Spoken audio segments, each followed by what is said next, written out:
Alright, hey everybody, this is part 2 of decolonizing from friends and family. This is the final part. If you would like to get in touch with me to talk personally about your situation or whatever, you can email me or leave a comment. I left off on the last time I talked to my sister, so I thought maybe like as we were both mothers, we could, kind of become friends. I was wrong. Don't do that. Don't go backwards. She, the last time I talked to her, she said something about, it was like right after my mom was presented with divorce last year from her partner. And my sister said something like, oh, well, yeah, I wish I could save her. There's like a huge white savior complex that I myself have had to decolonize from because of my conditioning within my family. Huge white savior complex. When I was locked up in the mental institution back in 2009, my sister brought me like makeup and a hairdryer. And she has consistently held that over my head. I was in a mental institution. And it has been like, she's such a good person because she did that, right? Like for years. She's just, so she brought it up again. Like last year when my mom was going through divorce or whatever, and we were talking about her partner, and we were like both like on the same page of like, oh wow, what the fuck. And she goes, well, it's like when you were locked up and I wanted to save you. I don't think that nobody knows what I have been through and the sleepless dark nights that I have gotten myself through. Nobody. I have never shared that with anybody, but I've done that for myself. Nobody has helped me through things. And so it was just like, wow, you really think that bringing me makeup and like a hairdryer in a mental institution was like saving me? Like, and I went no contact. I blocked her. I didn't tell her anything about how that made me feel. I just realized where she was at, realized how far away from that moment I was and how many things I've been through. So I had to like withdraw from college in that situation, and I ended up going back and finishing my undergrad, and then I went on to get my master's degree because I thought it would like legitimize myself for my family. They're very academic. I've got doctors, and I've already shared a little bit, so I was like, oh well, once I get my master's degree, maybe everyone will see me. And then like after the master's degree is when my uncle was like, oh, you're still 17. I'm like, like, oh my god, get out please, friends. No dogs yet. Go on outside, friend. Hang on. So I'm giving examples of like covert narcissists and like what abuse can look like, and I hope that it's making you, if you're in this situation or if you've dealt with backhanded comments or ultimatums or conditioning and whatever it is within your family and friends, and you're gotten to a point of like, this is not for me. Blood is not thicker than water. Chosen family is even more powerful in my opinion, having a really shitty family that I come from. But even like friends, I've come to, I understand now in my spiritual journey and the things that I've been through and done, that I'm a person that comes into people's lives for moments, and that's it. There is maybe 2 people from a long time ago that I can pick up, but I don't even know if they want that. I keep in contact with a couple people who mean the world to me, but I don't know if I mean anything to them.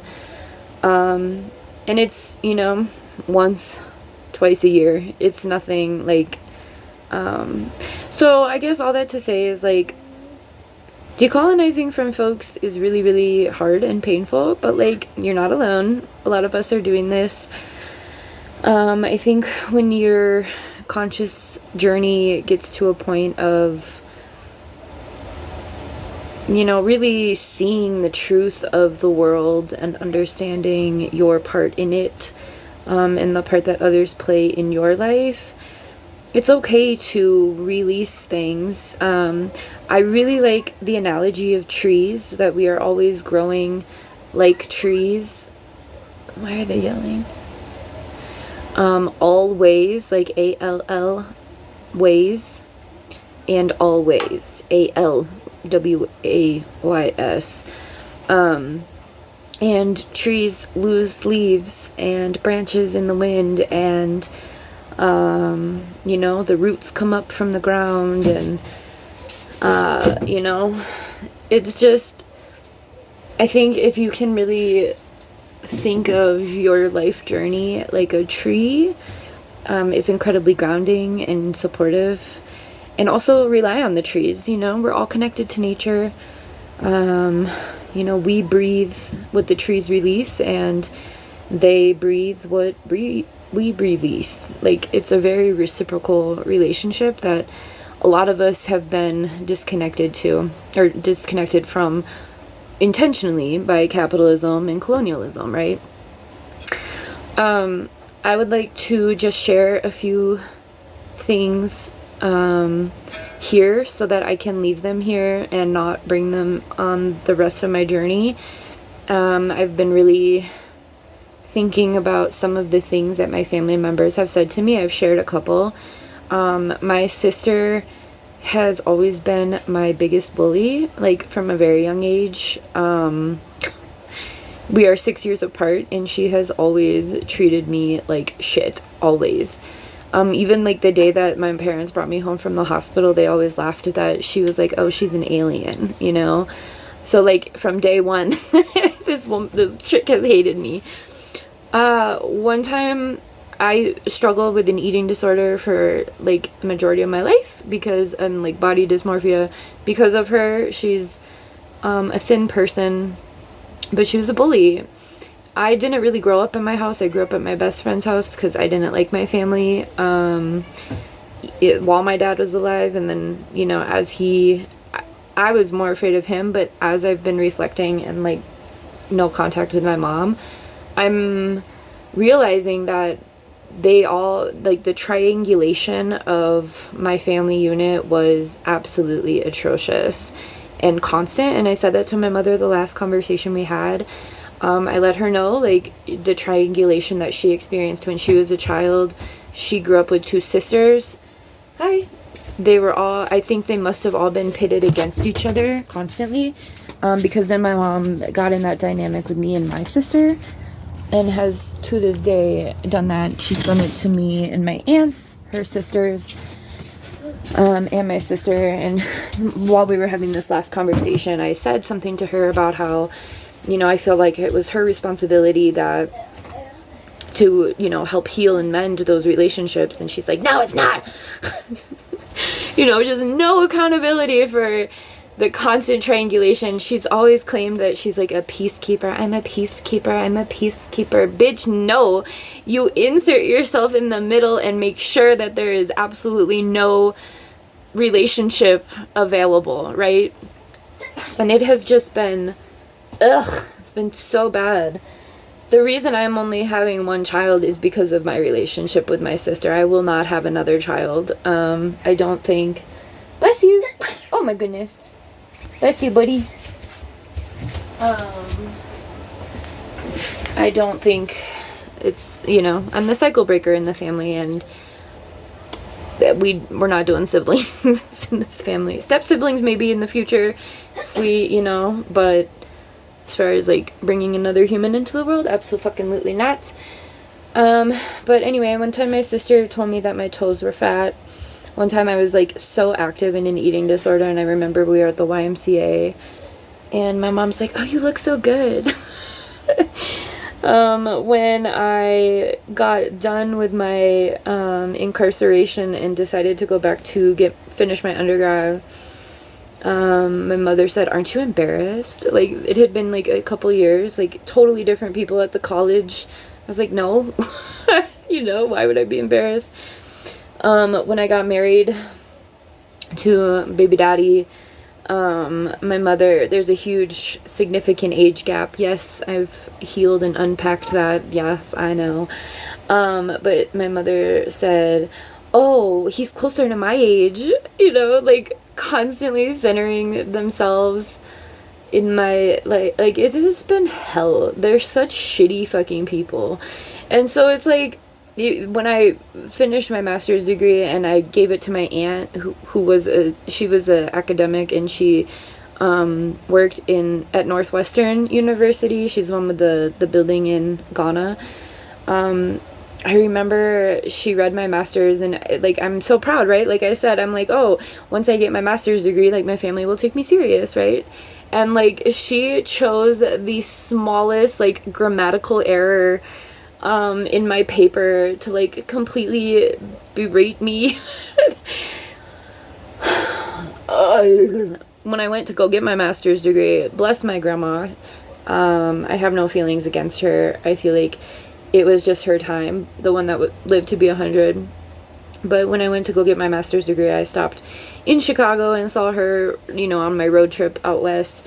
And her advice for my master's degree was not to lose my figure.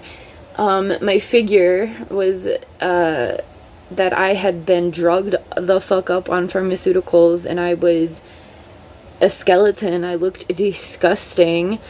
Completely brain fogged from pharma, and that was my grandmother's advice to us. Again, I think, but like, that came from both sides of the family.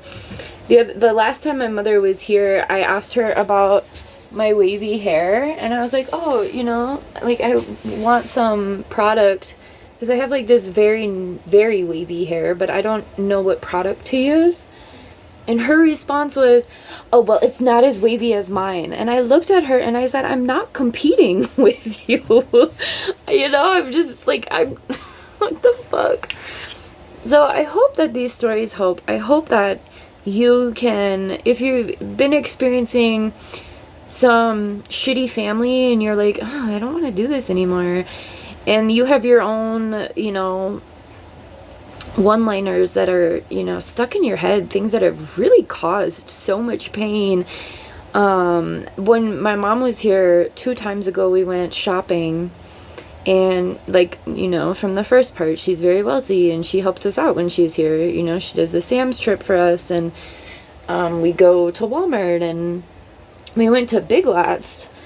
And I was like, oh, can I get this? And she was like, yeah. We get up to the cash register, and she goes, like, so loudly to the people behind us, "Oh, I'm not doing this again. I'm okay. I'm happy to help you, but I'm not doing this again." And I'm like, we literally walk out the door, and she's like, "Okay, do you want to go to Ross now?" Because I was like, oh, I want some jeans. And I'm like, no, I don't want to go to Ross.